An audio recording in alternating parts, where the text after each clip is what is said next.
Welcome to the Who, What, Why podcast. I'm your host, Jeff Schechtman.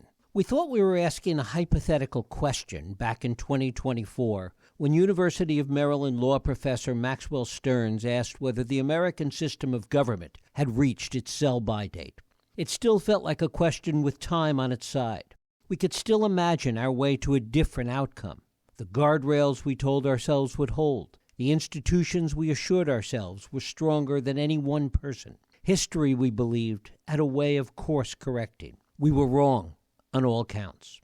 What we're living through now isn't a stress test of American democracy. It's something closer to the deliberate dismantling. The difference matters. Stress tests assume the structure is sound and the pressure is temporary. What we're seeing is neither. Institutions we assumed or hoped were self-correcting have proven to be anything but. Guardrails we thought were structural turned out to be merely customary. Traditions, norms, and gentlemen's agreements that depended entirely on everyone's agreeing to honor them. And the Constitution, that document the founders gave us with such reverence and such confidence, has shown itself to be surprisingly, even shockingly fragile in the hands of people determined to exploit its silences. The silences around executive power, the silences around the pardon, the silences around what happens when one branch simply decides the other two don't matter. My guest, Maxwell Stearns, saw this coming. His book, Parliamentary America, The Least Radical Means of Radically Repairing Our Broken Democracy, argued that the fault lines were not in our leaders, but in our system, that we had built or evolved a government uniquely vulnerable to exactly this kind of capture, and that without structural change, we were one bad election away from catastrophe. We've had that election, twice if you're counting. And now the question isn't whether the system is broken. It's whether it can be fixed at all, and if so, whether the political will, the public appetite, and the institutional capacity to fix it still exists in any meaningful form, or whether what we're really doing in conversations like this one is writing the autopsy. It is my pleasure to welcome Professor Maxwell Stearns back to the Who, What, Why podcast. Max, thanks so much for joining us.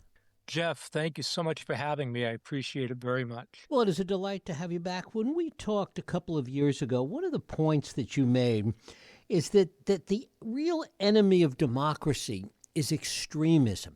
I was thinking about that in the context of events that we watched last night and seeing extremism at its most extreme, really, within the political context. Talk about that, first of all. Well, I assume you're talking about the State of the Union address, Yes. And absolutely it was an exercise in extremism.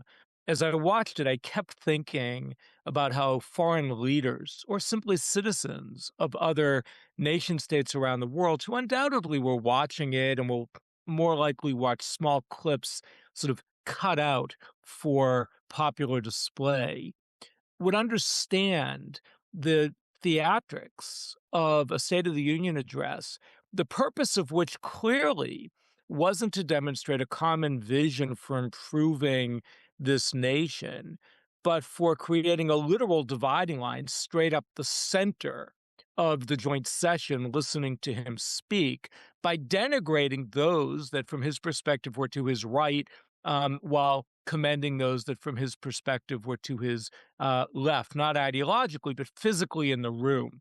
And it was a devastating experience to watch for what it forebodes and for what it actually captures that has occurred since the beginning of this second term. And if, in fact, extremism is the enemy of democracy, and we have seen the really apotheosis of that, one wonders whether it's even fixable at this point, whether we've simply gone too far, whether we've crossed the proverbial political Rubicon. So I get asked this question a fair amount. And, I wrote this book coming up on 2 years, actually, March 5, it will be 2 years. And one of the things I take a little bit of pride in having written it is that when it came out, it wasn't locked in who was necessarily going to be even the nominee of the two major parties, although I forecast that, of course, Joe Biden would be the nominee for the Democratic Party, and that was before the change to Kamala Harris. And I forecast that, of course, Donald Trump would be the nominee for the Republican Party. But one of the things that I take some pride in is that I didn't premise my predictions on the challenges that we're facing and the need for radical reform on the outcome of the 2024 election. I knew we were in crisis for a long time, and I knew that what we were witnessing was a trend line in which both the Democratic and Republican parties were moving inexorably further and further apart. It's interesting, I think about the response to the State of the Union address, and it sounded in moderation, but that doesn't imply or shouldn't be read to imply that all is sort of moderate and comfortable on the Democratic side. There's a profound fracture going on the Democratic side, just as there had been on the Republican side. It's sort of an echo of what happened to the Republican Party. And so what I see is two parties that are each dependent on marriages with the wings of the party that are increasingly extreme, that are driving the wedge further and further apart. And so a lot of people ask the question you just asked, is it too late to recover? But I think that there are two obligations that we have. And I knew this when I wrote the book, and since I've given talks around the country since publishing it. And the first obligation is the American public needs to be educated. They need to understand what went wrong and why. They need to understand what the alternatives are, and they need to understand how we can actually fix things. But the second part of it is hope. They need to actually have hope that because we're so dedicated to having a democracy for our children and grandchildren and future generations, this is a project desperately worth working toward. And so, yes, I am not Pollyannish. I understand the challenges, but yes, I still hold hope, and I still hold the commitment to educating the public. As you look at the events of the past 18 months or so, are you even surprised at how vulnerable the Constitution is? That in fact, it's hard to imagine that it could have been as fragile as it seems to have turned out to be. I wish I could say yes, but no. I'm not shocked. I mean, I will say there are certain things that have happened that I think are far worse than I predicted, but there were so many things that I predicted. Anybody who read Project 2025 had a very clear sense of what the ultimate agenda was going to be, despite Donald Trump's claim that he had no idea what that was about. It was quite clear that the people that were going to be surrounding him were motivated to bring to fruition many of the objectives articulated in that project. And honestly, our formal constitutional structure is very, very thin. The thing that really has allowed this country to function for so long are informal norms that get beyond the formal structures. And it became increasingly clear since the beginning of the information age, but even more so as we hit the period of the teens with the ascent of Donald Trump, that those norms were becoming threadbare. That politicians were not thinking, if I break this norm, what is the consequence going to be in 5, 10, 20 years? Instead, it was always with an eye toward getting the immediate desired result. And if we don't have an ability to see the future consequences of our present erosion of democratic norms, then we are really headlong, sort of heading right into a threatened demise of our democracy. And frankly, we were in crisis for a long time.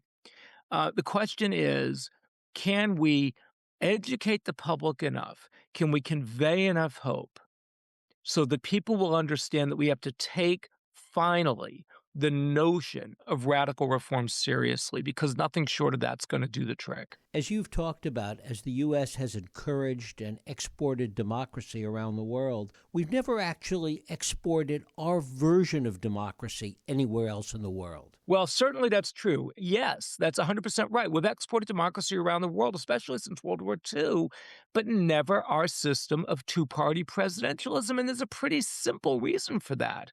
It doesn't work. And in fact, it never worked. And one of the things I try to convey in the book is we all have grown up, those of us like you and me who have grown up here in the United States, we've been kind of sort of educated on this notion of American exceptionalism, that our system somehow magically endured longer than other systems, leading us to thrive. But we have thrived. We've thrived economically in many respects, of course, at great cost to particular groups of people. We look at the history, for example, the tragic history of slavery, the tragic history with respect to Native American communities as a result of Western expansion. But we've had a constant influx of immigrants. We have been protected in ways that European nations, for example, and other nations and other continents have not from hostile neighbors. We have two oceans and friendly neighbors, north and south. And so we've thrived. But we've thrived in spite of our constitutional structure, not because of it. And it's really vital for people to get past their childhood lessons of American exceptionalism and look at how other systems of government work and begin to think about, as I try to convey in the book, how ours could work so much better. One thing that's clear is that the Constitution never intended for or provided for or really had at its core in any way the idea of a multi-ethnic kind of democracy that we see today. Well, I mean that's certainly true. I mean one can trace roots of um, you know obviously racism in its most profound and horrific sense with the history of slavery, the initial success and then ultimate failure in so many respects of Reconstruction, and the long history of racism throughout. Sort of. I mean, I say to my constitutional law students that the through line in our constitutional history is race, even in areas that people don't think are about race. But there are other isms as well. We have had denigrating policies toward Chinese immigrants. We've had denigrating policies toward women. Think about the fact that it took women 50 more years after Black men were given the right to vote, right, from 1870 to 1920. That's a remarkable thing to consider. So the framers' understanding of what democracy meant, who a democracy extended to include, was clearly very limited to white men. But, frankly, if you go back to that historical period, that was not unique to the United States. And one of the things I will say is that we have had the capacity in the history to expand out who is included. Now, of course, we've done this in ways that have not proved to be very, very effective. Certainly, the 15th Amendment giving Black men the right to vote took, really almost another century to bring to fruition with statutory and judicial improvements along the way. So we have to be realistic about this. But the fact of the matter is that we have expanded who's included in the we from the we the people that begins the document that we call our Constitution. Given where we are now, when you look at a potential parliamentary system, even in the manner that you outline in detail in the book, does what we have recently experienced make that probability better or worse? It's a question that I wish I was able to answer in a satisfactory way. What I will say is this: there's a fascinating book by Steve Levitsky and Lucian Way. Steve Levitsky is a Harvard political scientist. Lucian Way is a Canadian political scientist, and Steve Levitsky also wrote a piece in Atlantic about this idea that they call competitive authoritarianism. And the intuition is that in presidential systems, whether South American presidential systems or our presidential system, successor presidents are rarely going to be inclined to relinquish the powers they inherit from their predecessor, even if they fundamentally disagree on policy with their predecessor. And one of the consequences as these elections push the parties further and further apart in the United States is that we are apt to see hard right, um, hard right, sort of Republican candidates for the presidency running against really hard left Democratic candidates for the presidency, so that it begins to look like races between sort of Democratic socialists on one side and folks who really are infusing substantial elements of neo-fascism on the other. And we're going to see pendulum swings that are increasingly broad. And one of the things that goes back to my earlier comment about not seeing the future is what happens if it really does swing hard the other way? What are Republicans going to think? How are they going to react? Right. And the question becomes, is there a way for centrist Democrats and centrist Republicans to come together and say, we have to fix this craziness? We have to work toward a set of reforms that once and for all ends the sort of process by which we are being governed increasingly by extremists on both sides. And the proposal that I advance facilitates that by allowing the Democratic Party, which right now is a party of centrist Democrats and progressives, to split into two parties. And the Republican Party, which is a marriage between centrist Republicans and MAGA, to split into two parties and to allow perhaps a Green Party or a Libertarian Party to emerge and to allow coalition structures to bring out the best of the most effective of those parties so that we can finally come up with a system that allows moderates in good faith, people who don't think the other side is always evil and should be insulted, as we saw last night in the State of the Union address. People of good faith in the middle to come together and say, yep, we have to compromise with each other. None of us are going to get absolutely everything we want. That's called democracy. And it's better to live in a democracy and concede things than rigidly insist that it's our way or the highway, and we'll win one election and you'll win another. And meanwhile, the people that are going to lose again and again and again are the American people, as we have these pendulum swings from one extreme to the other. And yet the public, the American public, is an accomplice in this. I mean, they saw Trump's first term and then turned around and said, we'd like some more of that. So I think that I can't disagree that he won the election. Look, he won the election, unlike in 2016, with a majority of the popular vote, and he won it with the majority of the Electoral College. No question he won the election. But where I'm slightly going to resist that characterization is he won an election in a system that forced a choice between two deeply problematic candidates.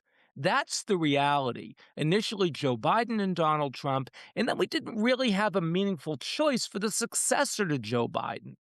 And so we had a candidate who lacked certain concerns about legitimacy because Kamala Harris was, of course, Joe Biden's chosen successor, but she didn't succeed in the rough and tumble of a primary to become the party's nominee. And when she did run in the primary, she didn't do particularly well, right? I mean, she was chosen to be the vice presidential nominee by Joe Biden, but she was not a particularly successful primary candidate. And of course, we have Donald Trump, and this is because these parties cannot afford to relinquish any of their support. And so, yeah, Donald Trump won, but he had taken over the Republican Party. And as a consequence of that, given the two choices that we had, yes, he won in a deeply problematic election that involved a Democratic candidate who had not really been vetted in the ordinary primary caucus cycle. So what I would say is Donald Trump won in a profoundly problematic election that emerged from a profoundly broken electoral system. That's not an imprimatur on him And it's not a source of condemnation for the American people. The American people need to take seriously the notion of serious reform so that they are not only given a choice with respect to voting at the end, they actually get to contribute to the options by voting for parties in addition to voting for who gets seated in the House of Representatives representing a district, which is what my proposal does. It essentially filters the choice of the president through the House of Representatives, giving each voter two ballots in the House of Representatives, one for a seated member who will represent their district, and one by party. And you'll be able to send a much more surgically precise signal of what it is you value, what you want the coalition to look like, and the price you're willing to pay to be part of a successful governing coalition. So I think it's just my modest pushback is that people produced an outcome as a consequence of the system we have. And I don't think we can blame the electorate for having foisted upon them choices that were deeply problematic and ending up with an admittedly profoundly problematic selection at the end of that deeply troubling election. One of the interesting aspects, though, about where we are now is that even in a parliamentary system, there is a certain loyalty to the institution of the legislature. And it seems that what we have witnessed over the past couple of years is essentially an abandonment of any kind of loyalty to the legislative process. Well, I think that's fair. One of the things that I observed as I was watching Donald Trump's State of the Union address was how many of the things that he's proposing to do and insisting that he has the power to do, despite, for example, the Supreme Court days ago telling him, no, you do not have the power to do this, is the number of things that he claimed the power to do simply as a matter of executive fiat, right? In other words, he is a classic example of an autocrat who cannot be bothered with the inconvenience of democratic processes. And that's profoundly difficult. He's seeking to eradicate the independence of independent agencies. He's seeking to end the professionalism of the civil service. He's really hearkening back to a time when individuals are going to run agencies based on patronage. People will get federal jobs based on support for him. And this is not what Americans want. But in order to have faith in our institutions, they have to understand that the institutions can deliver better policies and better options than what they're delivering now. And I keep coming back to the key point here.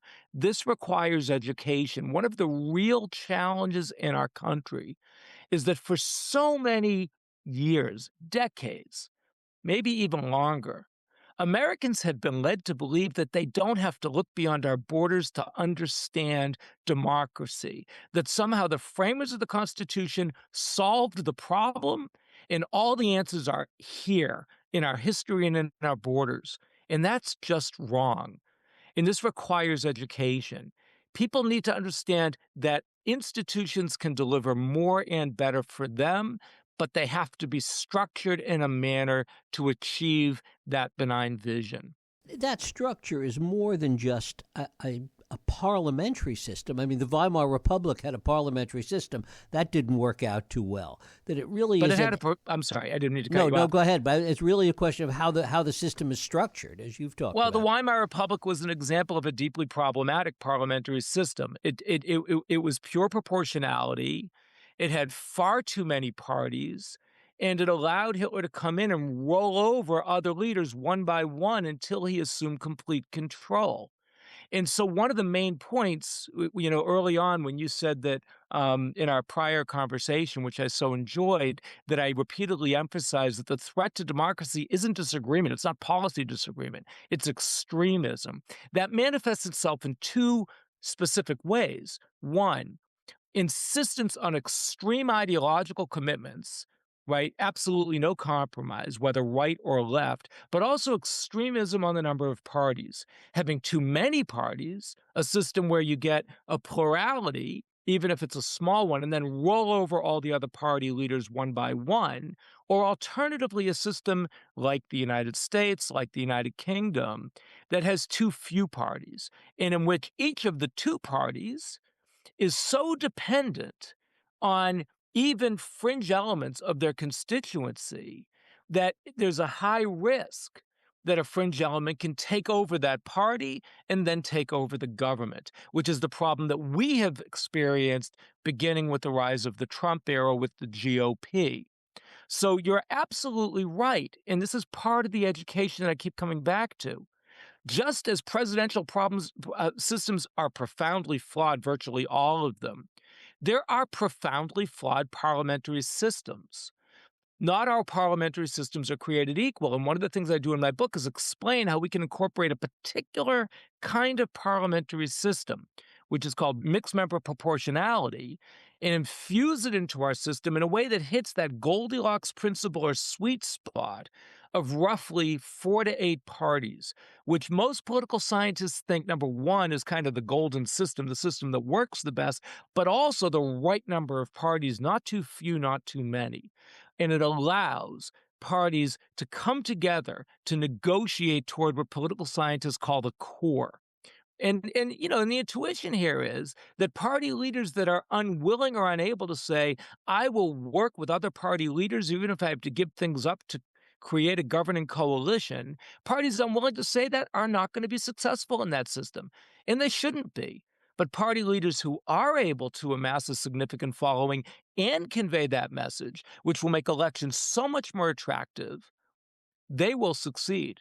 And who will really benefit?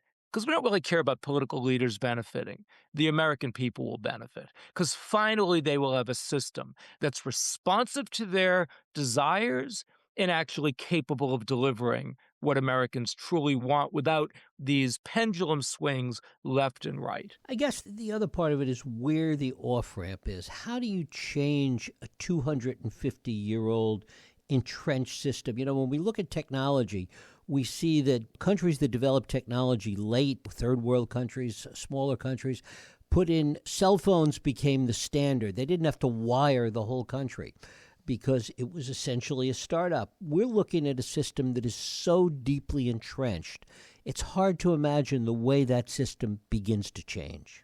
I love the analogy to technology, and I think you're right. I think that there are it's sometimes easier to start fresh than it is to adapt an older system. But let's be honest. We can look at a lot of countries that have adopted relatively newer constitutions and have fundamentally failed. There are lots of countries, for example, that are called one-and-done countries. They adopt a beautiful sounding constitution, they have one election, and then that person basically creates a dictatorship, and that's the end of democracy. So we ought not to be envious of countries that have been unstable and have invited upon themselves an appearance of democracy that has ultimately failed, which has occurred too frequently all around the world. What I've tried to do in my book is to take very realistically the system that we have and to demonstrate how we can use 3 amendments as I propose them in the book. And then the number of amendments not magical. These could all be combined into one complex amendment or be subdivided into 2. The number is not the key. The substance is the key. 3 fundamental modifications to our constitutional system: the way we elect the House of Representatives, the manner through which we select and hold accountable the president, and finally, a mechanism to be able to remove a deeply problematic president.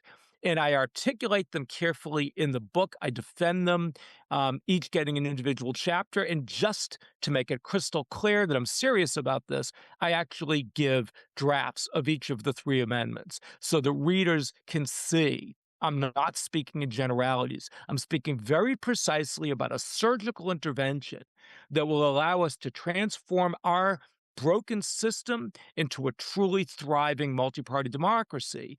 And it can be done against the backdrop of the system that we have. But it requires, once again, education, and it requires hope. And I can't emphasize the hope point quite enough. People cannot despair. There's too much at stake. America can be and should be a force for good, not just for its own citizens. It should be a source of inspiration for citizens around the globe.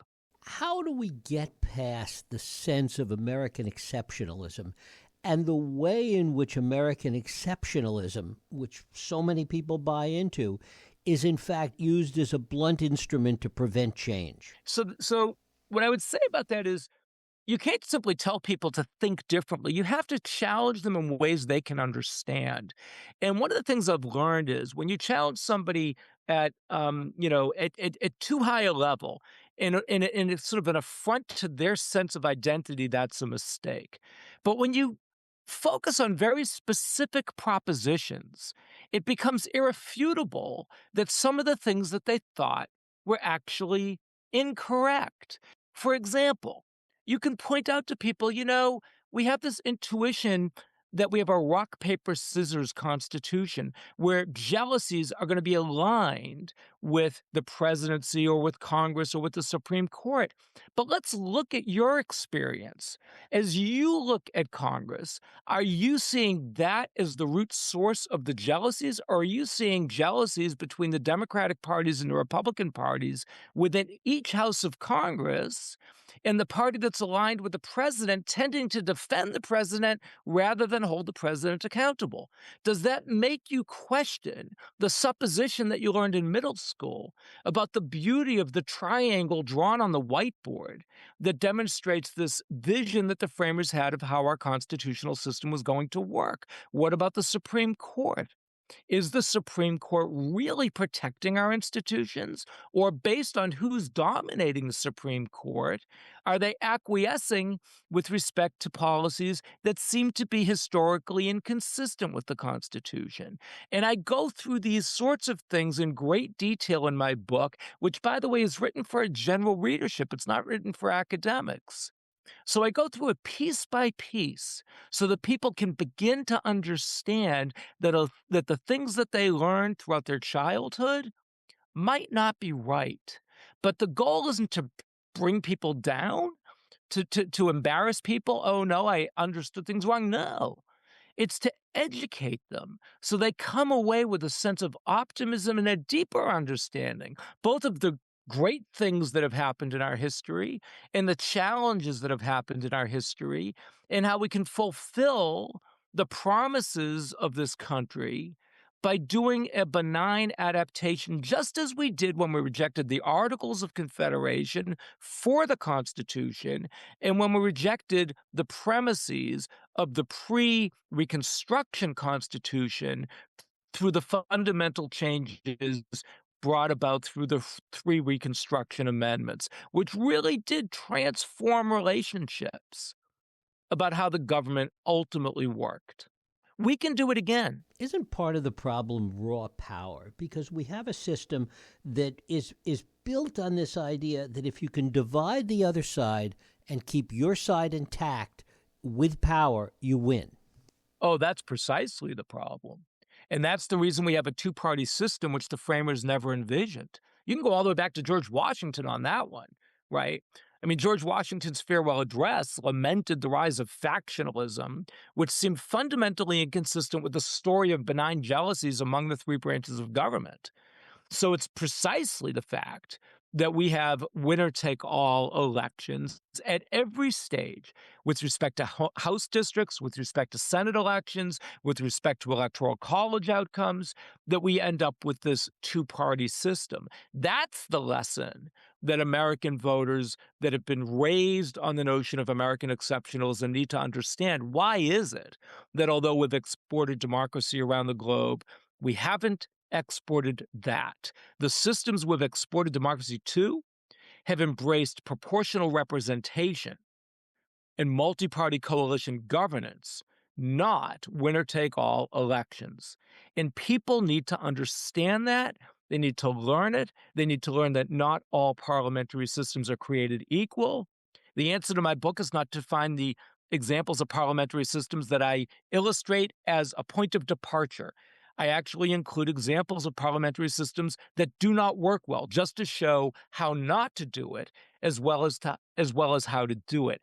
People need to be educated. One of the things I do in the book is take readers on a virtual world tour to 7 democracies to show what works well, what doesn't work so well, and how we can take the most benign features and incorporate them as our own, precisely to get past what you just said, Jeff, which is the winner take all notion of how to do governance, which was so profound in the State of the Union address last night. It was a pure example of winner takes everything and denigrates the other side. Talk about it in the context of the conflicts that are inherently built into the current system we have. Very Madisonian conflicts between the 3 branches of government and then between the federal government and the state governments. Those are inherent. Those conflicts are inherent in the system. They are to an extent, that's true. But frankly, as I tell my students when I teach constitutional law, the Federalist Papers belong in the fiction rather than the history section of the library. The mythology that we have these benign rivalries among the 3 branches of government and between the federal government and the states is really fictitious. Democratic leaders will support a Democratic president. Republican leaders will support a Republican president. That'll be true whether they are aspiring Republican leaders in the state legislature or the state governor, or whether they are Republican leaders in the House or in the Senate. The rivalries are ultimately between 2 parties. Of course, there are also some rivalries between and among the branches of government and between the levels of government. Federalism is real, but it's not dominant. Separation of powers is real, but it's not dominant. At best, this is part of a story that has been subordinated to power plays typified by a 2-party system in which each of the 2 parties is moving further and further apart. We are not living the Madisonian dream. We are living actually the antithesis of it, because Madison thought that the system he devised would break and control the violence of factions. That's a quote from the Federalist 10. He just got it dead wrong. And as early as George Washington, that became clear. And since the 1840s, we basically entrenched an electoral system for the House of Representatives that solidified the inevitability of a 2-party system. We've had periods in our history with more than 2 parties, but they're transitional regimes going from one 2-party system to another. This isn't what the framers had in mind. The framers made profound mistakes. And we have to stop this kind of, and I don't mean you, Jeff, obviously, but we have to stop this kind of religious devotion to praising the framers for their brilliance and foresight when, frankly, they got things so wrong. They were wrong from the beginning. And what happened was that in the kind of information age, starting in the mid to early 1990s, it all began to really go off the rails, and we're experiencing it on steroids now. And one of the things the framers certainly didn't imagine, and it's kind of an overlay to everything we're talking about, is the speed at which things happen today, the way that news and information travels, the way that technology has put everything on hyperspeed. All of that has an impact on governance. 100%. And one of the other things I talk about in great detail in the book, in fact, I devote a chapter to it, is the role of social media in exacerbating our political divides. It's a completely different world than the framers could conceivably have envisioned. The 2 fundamental changes that really came about in the information age are hyperpartisan gerrymandering, which is a consequence of really advanced computing technology to divide voters in ways that benefit the party in power in state legislatures, and the social media algorithms that are dedicated ultimately to keeping people actively engaged on social media platforms. And what these 2 things do is they drive they drive liberals further to the left, conservatives further to the right, and it creates this dynamic feedback loop between media, between citizens, and politicians, driving the 2 extremes further and further and further apart. It is unsustainable, and we are in crisis, and it is serious. But I keep coming back to this, Jeff. It is fixable, provided we stop imagining that we can just do small tweaks as opposed to serious reform that really gets to the root assumptions of the original system that have failed us. And as somebody that spends a good part of your time with younger generations, is this something that can only be solved generationally? Are older generations too embedded in all that we've been talking about? Oh, we old people are stubborn. I can't deny that. But I actually think we're educable too. I mean, I talk to audiences. It's really, I will say, over the last 2 years, I've spoken to such a broad range of audience. I've spoken to red audiences, blue audiences, purple audiences, old audiences, young audiences. And, very often I'll walk into a room and my initial sense is that people are deeply skeptical of the message I have to convey. That is until they hear me talk. And that is until they have a chance to ask me questions. And then I talk to them at the end and they're like, they say to me things like, this is actually pretty serious. What you're saying actually makes some sense. Or if they haven't read it already, I really want to read your book. And I get emails from people from all over the country saying, I've read your book. This is really exciting. What can I do to help? Right. And sometimes it leads to me giving a talk. Sometimes it leads to me being interviewed. Right. Sometimes it leads to the person reaching out to me, writing an article. Look, I don't have a crystal ball. I don't know when these reforms will take place. I don't know when the inflection point is going to be that motivates serious change. I have no way to predict that. But here's one thing I do know. We needed to have a book that would explain to people what went wrong and why and how to fix it. Because without that, there wasn't a basis for hope. And that's really what I've decided to dedicate this part of my career to, right? To conveying this message over and over again. And I don't think that older people like us are incapable of being open to these ideas, at least not in my experience. I've talked to people older than me. I mean, I'm not kidding. I've talked to people in their 80s and 90s. One person who just turned 100, who is really excited about these ideas. You'd be surprised. I think people really are looking for meaningful solutions, things that don't seem a fantasy. And I think we have to give it to them. The question is whether things have to get worse before they get better. And again, that goes back to my lack of a crystal ball. I don't know. I can't answer when the inflection point will be. I could imagine, for example, a pendulum swing the other way. I could imagine in the 1960s and 80s, we came actually fairly close to a call for a constitutional convention. That could happen again. The convention could throw out a whole bunch of ideas that absolutely won't work.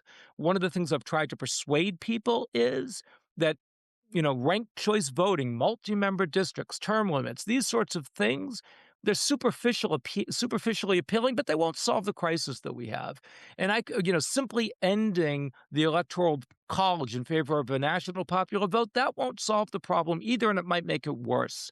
I could imagine a constitutional convention throwing out a whole bunch of really bad ideas, and Congress saying, hey, there's this set of proposals that actually allows us, number one, to keep our jobs. Mine's the only set of proposals that allows every sitting member of the House and Senate to keep their jobs in their existing districts and states.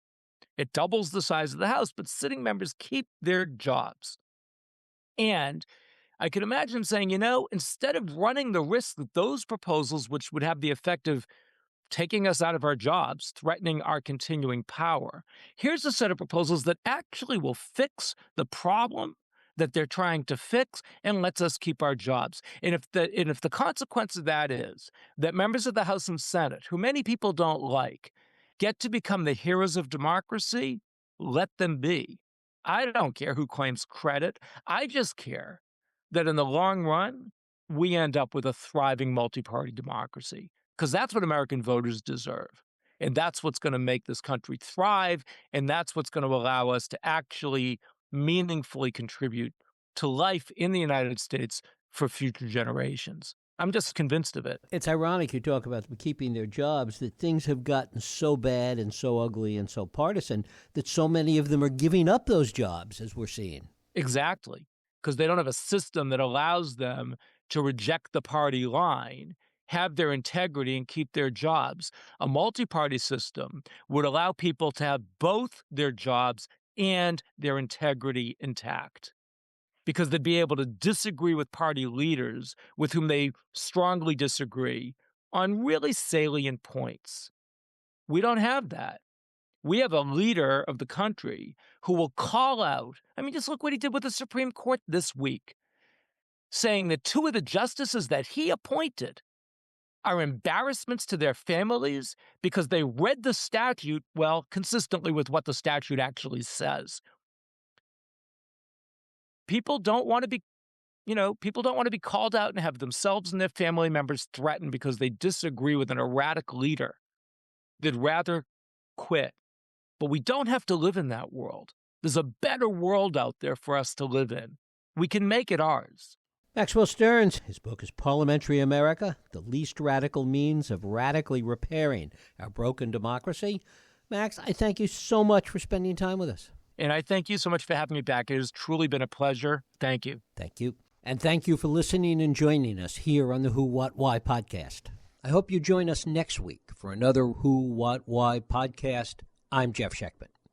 If you like this podcast, please feel free to share and help others find it by rating and reviewing it on iTunes. You can also support this podcast and all the work we do by going to whowhatwhy.org/donate.